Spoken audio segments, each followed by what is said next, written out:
Hey guys, what's going on? This is NearFear, and today we'll be bringing you some F1 2014 for the STA Formula 1 World Championship. I'm currently driving the Sauber for the NearFear Racing team, my own team, and we are starting the qualifying session on prime tires simply because we can, and it's a challenge, and whatever. Now, before I get too far into the commentary, I'm going to start off with a bit of an update that if you haven't checked Twitter already, I've gotten a new PC to edit videos with. Now, this directly translates into more videos per week, since I don't have to spend about 6 to 8 hours rendering each video. I mean, I could render a 30-minute video and sit there for about 3 hours. So it took about 3 times the time to render it as the length of the video. So that wasn't convenient. So I went ahead and bought the parts for another PC and built it with the help of NearFear. So now there's a lot more content that I can put out for you guys. Maybe me and NearFear and Trobes do a collab. Who knows? But point is, videos should look nicer, should be higher quality, and we should have more of them, and that's a good thing. The first few weeks aren't going to be as quick, though. I do have quite a bit going on, backlog of work, and I need to create some new assets for the intro and the outro, so that needs to be done all first. But I'm going to come back into the commentary, and we are already about almost 2 seconds up on the pull time in the session so far on the harder tires. And we are going to go to the final corner and somehow nail it, which I only seem to do every once in a blue moon. But because of our nice exit out of the final corner, we've managed to set a 129.1, which isn't too bad for the first lap of the session from NearFear Racing. Now we're going to cut on over to the final lap that I did on the slightly worn prime tires. I put on another set and slightly less fuel, and our goal is just simply to get ahead of Melbourne, who is holding P2 at the moment. We're a few thousandths off of his best time, and right now we're 5/10 off of our best time, so we're not doing too well in trying to beat him. But I strongly believe that if we just line up these 2 corners just nicely, we should be able to squeeze out just ahead of him and possibly be in contention for pole position as we go through the final corner. We run really wide. Now we have saved it, but has it completely ruined our run for first place?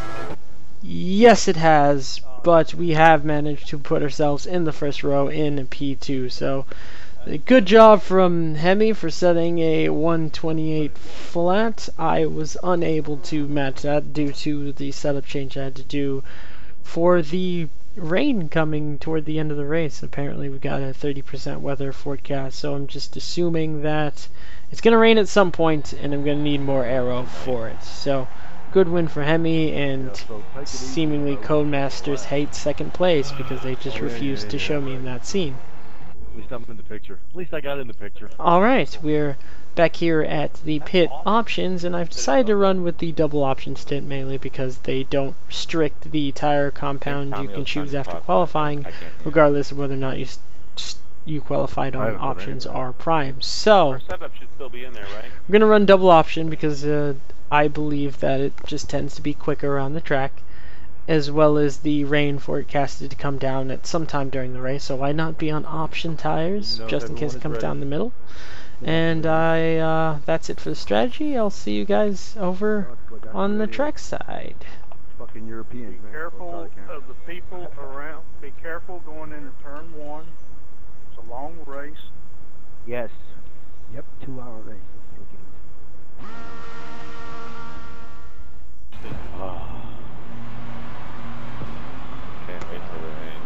Alright, here we are out on track for our first race of the STA Formula 1 World Championship. We're just waiting for the start of the red lights to signal that we are a go, our wheel works, our settings are working, and here we are waiting for the 5 red lights, and we're off. Now, we've just gotten a huge bucket load of wheel spin. Oh man, this is a terrible start to the races.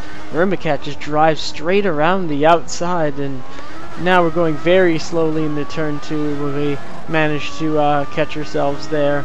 Got to head straight into turn 1, and I've misjudged my braking marker and gone very wide on turn 3. What in the world is going on? We've now given first place just about a good second lead on the rest of the field. Second place close behind him, and we now really need to start pushing because we can't let Hemi skate away that easily. So we're going to try and catch Mermacat under braking into this right-hander, not take too much exit curb, and try and gain as much time as we can through the chicane. Now, consistently throughout practice and qualifying, I figured that I was the quickest one through the Melbourne Chicane, so we're going to take advantage of that here and skate right on the inside of Hemi, who ran a bit wide. Mission accomplished. We have now put ourselves in the P2. Now our only job at this stage in the race is to put as much pressure on Hemi as we can by setting fastest lap after fastest lap to try and bait him into a mistake, because this is one of the tracks that I find that it is the hardest to overtake, mainly because there's so many traction zones out of the corners, and unlike 2013 where you had just enough rear end grip to cope with it, in this game you're basically driving on ice out of the traction zone. So you got to be aware of that. You got to be very, very easy on the throttle out of some of these corners, and very, very careful on the steering input. So we're putting in purple laps consistently, and here we're going to cut over to lap 6. We finally closed the gap quite significantly to Hemi. Got him to make a little bit of a mistake there. I'm sniffing a little bit of a victory run here as we make a way up to the Melbourne Chicane, and Hemi has managed to run a little bit wide there, so we've just cut the corner just a bit just to make room for two of us, and we've gotten ourselves into P1. We've got the job done again. Now all we need to do is hold the gap and save the fuel. We're going to cut over to later in this lap where I've completely just bought up everything I've just set up by running very wide in turn 1 and almost completely crashing in turn 2, and allowing Hemi to just drive straight around us, saying, "Thank you, sir, you've given me my spot back." I'm gonna tap him on the exit of turn 3 as we continue on, slightly frustrated, but we've managed to make it into turn. Oh no. Okay, that was a poop my pants moment, because we have almost put our race in jeopardy by running the front of our car into the wall in lap 14. We're coming on to lap 15 to encounter our first bit of lap traffic. Who is it? It ends up being Enforcer 52. Brakes very early for the right-hander as me and Hemi go straight around him. No qualms, no fusses, and we completely spin up the rear end trying to get on the gas early to try and make up some time on Hemi, but not gonna happen anytime soon as we run wide once again through the corner and not get the power down early enough. So just a lot of speed down the straight. We're gonna move on to lap 16, and Hemi goes very wide, so we're just gonna slot in on the inside and hold it there and see what he does. Now he's pitched us and he's hit the wall. Is that a penalty?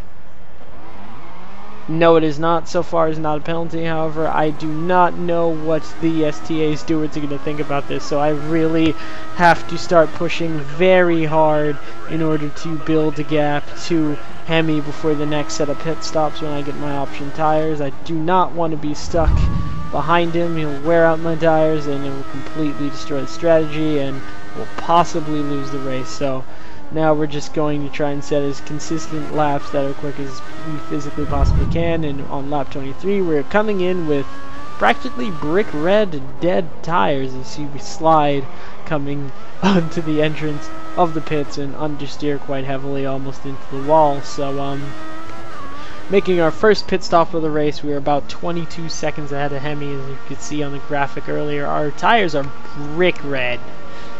There's no way we're going to last any more laps on those tires as we leave the pits, coming out with a 3.7 second pit stop, which compared to real life F1 pit stops is disastrously slow, but we'll take it anyways. The Ferrari goes straight past us, and will we make it in front of Hemi?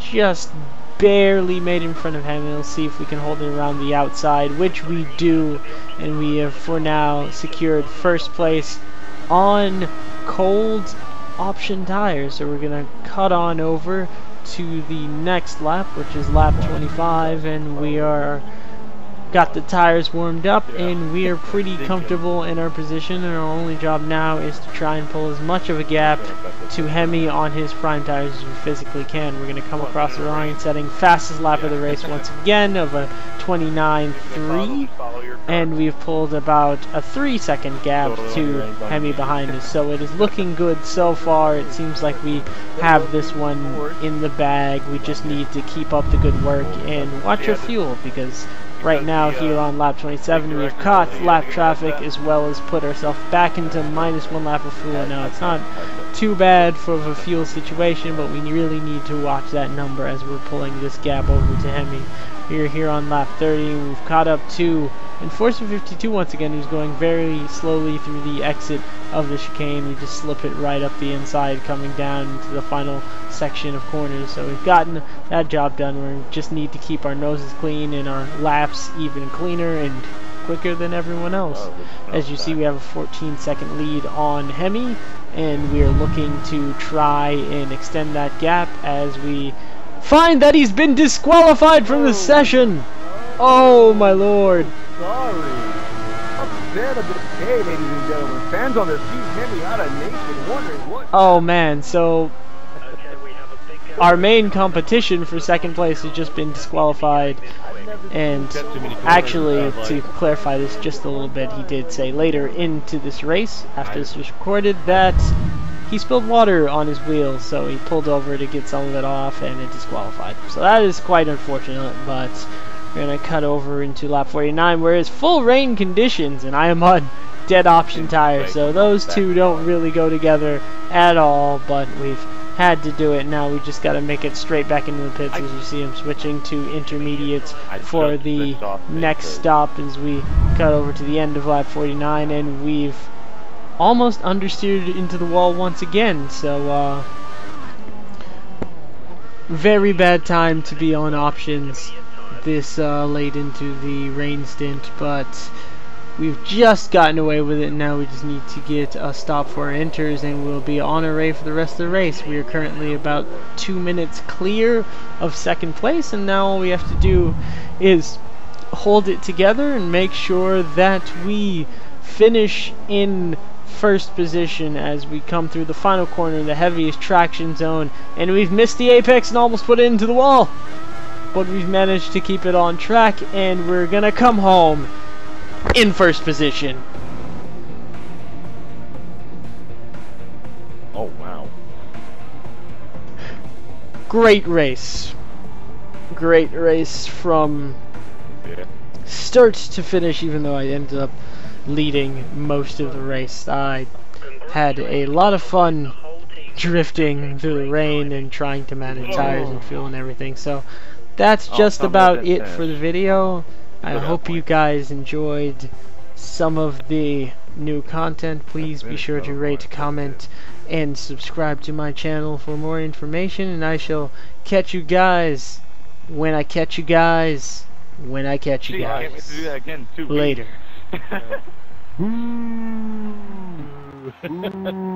I'm on podium, I don't give a shit.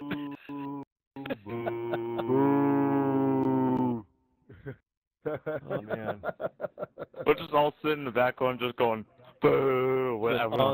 On your driver page, you don't get a trophy. You're actually going to get a gold medal for first, you get a silver medal for second, and a bronze for third. So you do get something if you do make the top, if you make the podium.